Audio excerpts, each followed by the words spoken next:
Welcome to another tutorial. Now in this video we'll be learning how to make a pinafore dress. Now so I'm just getting a straight line to get an accurate pattern draft. The length I'm working with is 16 inches, so that's the length, let's say the half length of the dress I'm working with. So it's 16 inches for the client I'm working with, so I'll just rule the lines across to get a straight line.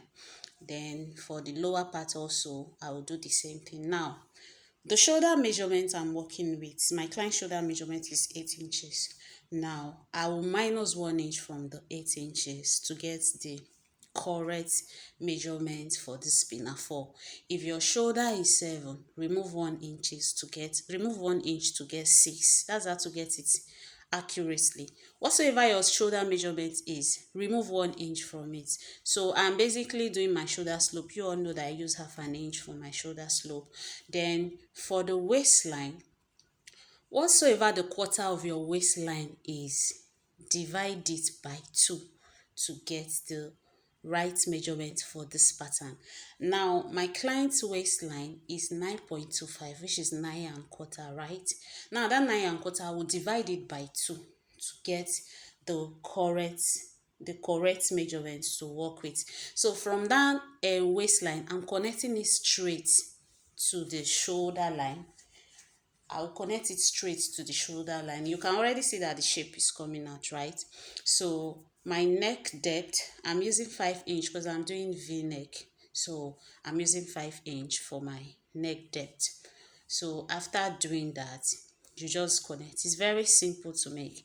Now, I'm not using strap for the back part of this pinafore. It's going to be the same for the front and back. The only difference is going to be the neckline. So I'm just tracing it out to get the back pattern of the pinafore.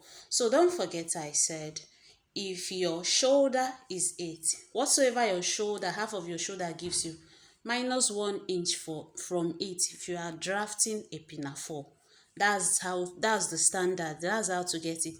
Then your waist, divide a quarter of your waist into 2 again when you're drafting a pinafore. So that's just it. I'm basically just tracing it out on another paper so that I can get my back neckline. So the back neckline I'm using here is 1.5. You can decide to use 1 inch. I don't want to use 1 inch. I feel it will be too tight because there is no zipper or button on the upper part. So you just cut it out, cut your paper, you cut the neckline. Then after this, the next thing I'm going to do is to go and cut on my material, my lining, and the paper stay I'm working with. I'm actually using a paper stay for it because the upper part needs to be firm. It needs to have this strong effect, not very strong, but it should be firm. So you can see that I've already cut out my material and my lining. The next thing now is to go and cut on my paper stay. Now I've cut my paper stay out. The paper stay is going to be on the material only, so I've cut it out. The next thing I will have to do now is to go and iron the paper stay on the material. So I will iron it and bring it. So this is it. I've already ironed it on the material, so I'm trimming the excess out. So I'm basically just trimming the excess out of it. So after trimming the excess out, the next thing I will do is to turn with my lining. I will turn with my lining, the front, the back. I'll do everything with my lining, even the skirt pattern. Now don't forget that after drafting your upper part, you must have had your skirt pattern ready. You can decide to make it flare. You can decide to make it gathers. But I'm doing this one I'm doing is a straight pinafore dress. Now, if you want the link to my skirt pattern, I will drop it in the description box. It's very easy to make. So I already have my skirt pattern. I already torn with lining, same way I did with the upper part. That's exactly what I did. I've already torn with lining. So now I'm just holding the seam line, like the slit line is what I'm holding. You can actually, you can see what I'm doing now. I like marking whenever I'm sewing so that my this thing can be correct. So the next thing to do your band, get the midpoint, fold your band into two, get the midpoint of your band, then take the upper part, get the midpoint too, both for the front and back. You get the midpoint, then before you attach your band to the upper part.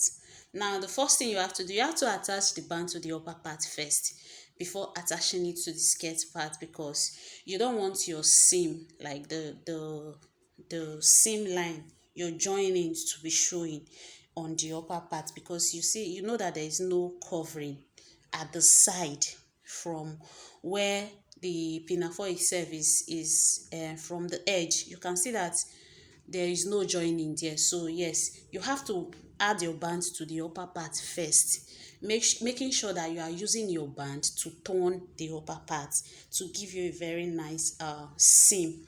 So that's exactly what I'm doing. I kept the upper part in between the band, so to just turn. So the next thing I will do is to go and iron out. I've already ironed out both the front and the back. I've added the band and I've ironed it out, and this is what I have. So what you do, get the midpoint of the skirt, get the midpoint of this band again, then attach it to the skirt part, join it together and run it.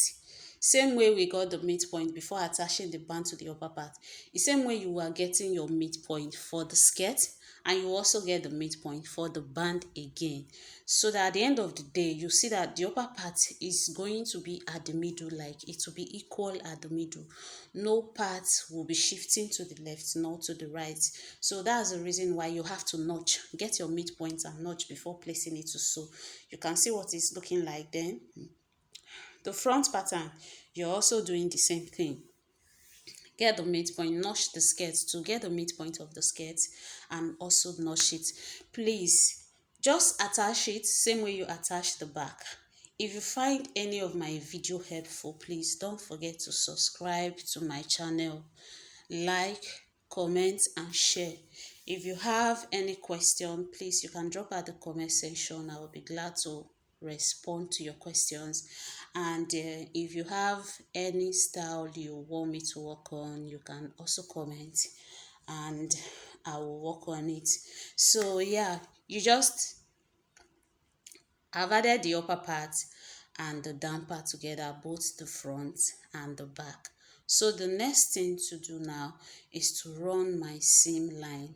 I will join it together. So, and when I'm joining, I like marking. It makes my work very easy. I check the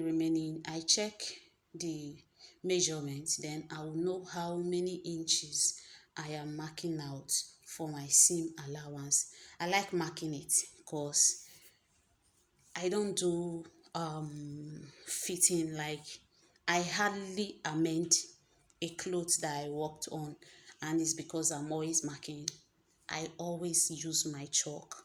I always mark when I'm joining my materials, because it actually makes it easy and it saves me the stress of plenty amendment. Yes, so if you are used to doing this, you can actually sew clothes and send to anywhere without any amendment. It helps a lot. This is how I do my work and it's stress free.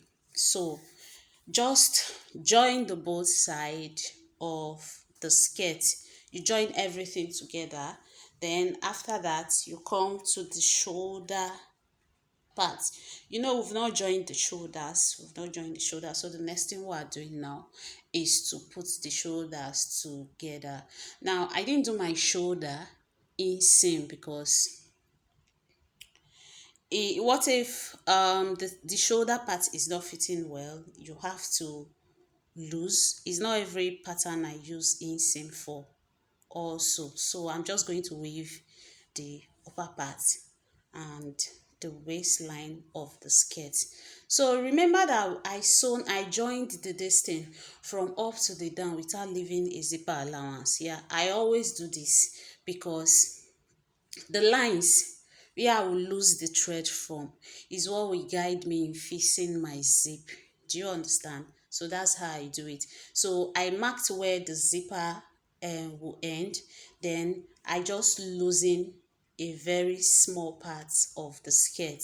Then tighten it back before fixing my zip back into it. So you can see that I'm actually already fixing my zip on it.